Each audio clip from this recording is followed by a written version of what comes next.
इसका कारण अभिभावक है। इसलिए विवाह पहले दहेज दिया जाता था, आज दहेज लिया जा रहा है। दहेज देना धर्म है, दहेज लेना अपराध है। जनक जी महाराज ने अपने बेटी का विवाह किया, इतना दहेज दिया, इतना दान दिया। आप जानते हैं ना, जान लीजिए, जनक जी महाराज ने जब अपने सीता जी और बेटियों का विवाह किया, इतना दहेज दिया, इतना दहेज दिया कि दशरथ जी महाराज का सारा घर द्वार, राजमहल, राजकोठी में कोई जगह नहीं बचा। अंत में जब कहीं जगह नहीं बचा तो ले जाकर अयोध्या के बगल में एक जगह ढेरी गाड़ दिया गया, और उसी स्थान का नाम क्या है? मणि पर्वत। क्या नाम है? मणि पर्वत नाम है। तो लोग जाते हैं दर्शन करने के लिए, मणि पर्वत कहा जाता है। इतना दान दिया जनक जी महाराज ने। दहेज मांगना जो है अपराध है, और दहेज मिल जाए उसको लेना ये तो हमारा एक है। पहले भी दहेज दिया जाता है, लेकिन आज दहेज लिया जाता है। अब बर साहब है, बर राजा जो है भोजन कर रहे हैं, सब्जी साहब भोजन कर रहे हैं, हाथ में खोल लिए हैं, खाइए महाराज। नहीं, क्यों नहीं खाएंगे? अकाउंटी चाहिए। धन्यवाद है, सारा लूट लिया, अभी अंश बाकी रह गया, अभी सिकरी बाकी रह गया। पहले के जमाने में लोग बैल भैंस मांगते तो बैल भैंस ही नहीं, तो अंठी मांगता है, घड़ी मांगता है। दुर्भाग्य है, ऐसे भोजन ठीक नहीं लगेगा। नहीं, इस पर विचार कीजिए, समाज के लिए बहुत बड़ा समस्या बना हुआ है। इसलिए महानुभाव जो भी पढ़े लिखे हैं, आप दहेज में जो मिल जाए उसको ले लीजिए, लेकिन दहेज मांगिए नहीं। परंपरा दहेज लेने का है, लेकिन मांगने का नहीं है। समझिए, मनु महाराज ने इतना दान दिया, इतना दान दिया। मनुपुत्री देवहूति कर्दम ऋषि के साथ रहने लगी। कर्दम ऋषि ने अपनी साधना द्वारा एक ऐसा कामक मीनार बनाया जो पूरे दुनिया में घूम करके देवहूति की सारी इच्छाओं को पूरा कर दिया। और कहीं एक बार दुनिया में देशाटन करना चाहिए। देशाटन इसीलिए करना चाहिए, हमें अनुभव होगा। एक लग्जरी गाड़ी के 10-20 लाख खरीद लिया, अमिट कर चलते हैं। हमने लग्जरी गाड़ी पर चलते हैं, और रास्ते में घूमे ना, आप जैसा कितना गाड़ी रास्ता पर रोड पर घूम रहा है, काहे का अहंकार करते हैं? घर पूरा जीवन लगा कर गाड़ी खरीदते चलते तो अहंकार करते हैं। तो संसार में घूमने से, देशाटन करने से हमें अहंकार का समापन होता है। एक फ्लैट है, वो मकान कहीं काशी या सासाराम कहीं बना दिए तो अहंकार करते रहते हैं, कहीं घर से बाहर निकलते हैं और उसी को दिखाते हैं तुम्हारा मकान ऐसा नहीं है, जाइए ना, एक वैसा ऐसा मकान बना है कि आप क्या करेंगे? तो संसार में घूमने से हमारे में जो ईगो जो है, इसमें क्या होता है? वो शांत होता है। देशाटन करने से, तीर्थाटन करने से हमें अनुभव होता है तो हम ही नहीं हैं, हमारे से दुनिया में बहुत लोग हैं। इससे क्या होता है कि हम कहीं चंचल नहीं होते। देवहूति जी को लेकर के कर्दम ऋषि ने पूरी दुनिया में घूमा, और घूमने के बाद लोग आश्रम पाए, अपनी तपस्या साधना में रहे। एक बार तो कर्दम ऋषि ने इतनी तपस्या लंबी समय तक किया कि तपस्या के बाद जो उपराम हुए, माने उससे अलग हुए, देवहूति जी सेवा करते रहे। कर्दम ऋषि ने कहा, देवी जी आपका परिचय, आप कहां से आए? देवहूति ने कहा, क्या मेरा परिचय? मेरे पिता ने आपके हाथों में मेरा हाथ पकड़वाया, मेरा परिचय आप भूल गए? मैं आपकी पत्नी हूं। अरे देवहूति, मैं तो तपस्या करने में भूल ही गया था, मेरा विवाह हो गया था।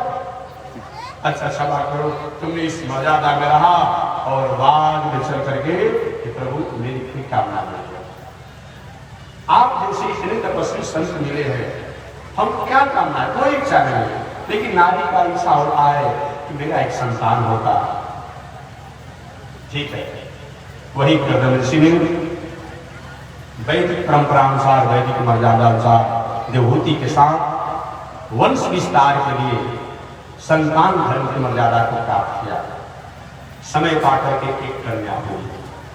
कन्या कर्दम ऋषि के कब तुम्हें चल रहा देवी जी, मैंने कहा था कि एक संतान हो जाएगी मैं साधु बन जाऊंगा। देवती ने कहा प्रभु आपने तो कहा था कि बेटा होने तो बेटी हो गई, इसका विवाह कौन करेगा, ऐसे नहीं चलेगा। अच्छा ठीक है, प्रतीक्षा करते हैं पुत्र के लिए।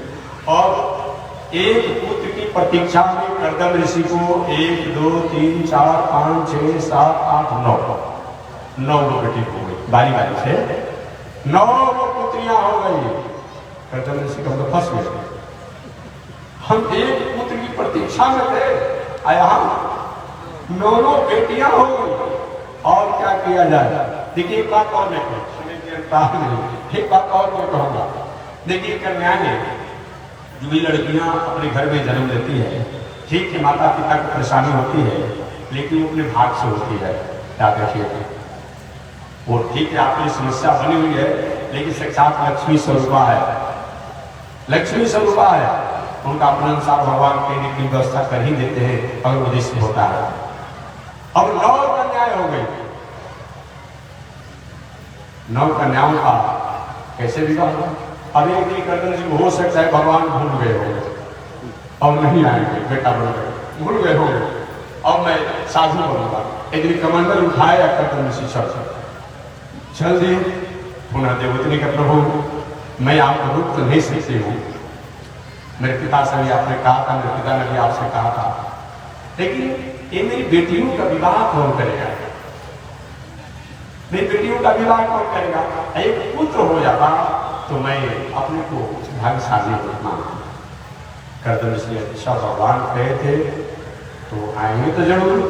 पुनः प्रयास किए और वंश विस्तार की मर्यादा को स्वीकार किए कर्दम ऋषि, और करने के बाद 10वें संतान के रूप में एक बालक प्रकट हुए। इस बालक को हम लोग भगवान कपिल के नाम से जानते हैं। बोलिए भगवान कपिल देव जी महाराज की। वही भगवान कपिल देव प्रकट हुए। वो तो पहले ठान लिए थे कि हमें संत बनना है, विरागी बनना है, साधक बनना है, विवाह शादी नहीं करना। कर्दम ऋषि ने सोचा अपने 9 बेटियों का विवाह कैसे करें। तो नारद जी तो ब्रह्मा जी के 10 पुत्रों में वो अलग थे, अकेले घूमने वाले थे। भगवान की प्रेरणा हुई कि हे कर्दम ऋषि आप चिंता मत करें, ब्रह्मा जी के 10 पुत्र और आपकी 9 कन्या है।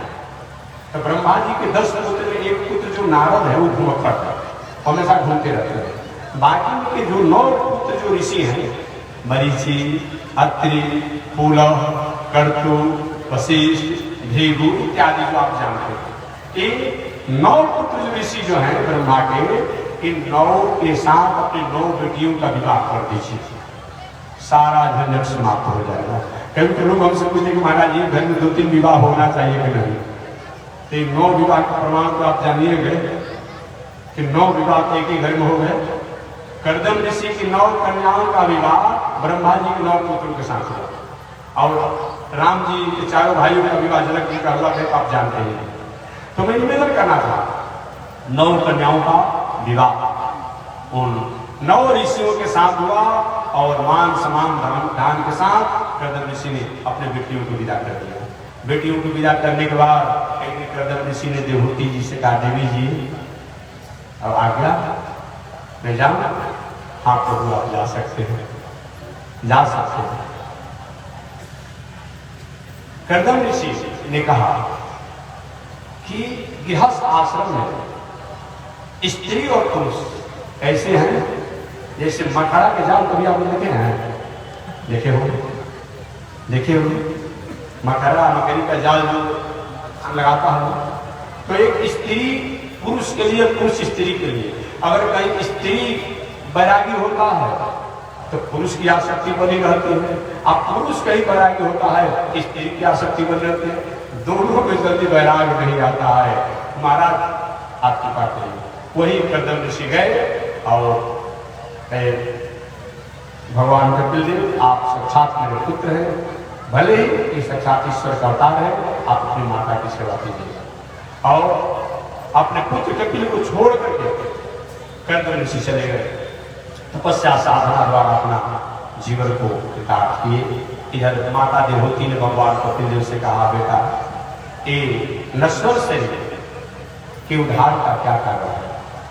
भगवान कपिलदेव ने योग बताया, भक्ति बताया, ज्ञान बताया, उपासना बताया, तपस्या बताया, कर्म योग बताया और अंत में भगवान कपिलदेव ने कहा, माता अपने जीवन के व्यवहारों को, जीवन के कर्मों को, जीवन के आचरण को परमात्मा से जोड़ करके अगर हम कर्म करते हैं तो मानव जीवन के कल्याण का सबसे श्रेष्ठ यही साधन है। एक दिन माता देवहूति ने भगवान कपिलदेव का ध्यान करते करते अपने पंचभौतिक शरीर को समाप्त कर लिया और जहाँ पंचभौतिक शरीर को समाप्त किया, माता देवहूति ने वही एक तीर्थ बन गया जो बिंदु सरोवर के नाम से जाना जाता है। इधर भगवान कपिलदेव ने अपना कमंडल लिया और चले गए सागर के तट पर, जाकर घोर तपस्या किया और तपस्या करके अपने जीवन को मंगलमय उन्होंने स्थापना किया। जो आज भी गंगा जी जहाँ जाकर के मिल गई है सागर में, उसी स्थान को आज हम लोग गंगा सागर कहते हैं। कभी कभी कथा व्यास में कथा के झूठ में बोल देते हैं कि भगवान कपिलदेव ने गंगा सागर जाकर तपस्या किया, और उसमें गंगा जी कहाँ आई थी? लेकिन कोई दोष नहीं, कभी झूठ में हो जाता है ना, सब कभी तो हो जाता है। अरे गंगा जी तो बाद में आई है ना, सागर के तट पर जाकर तपस्या किए।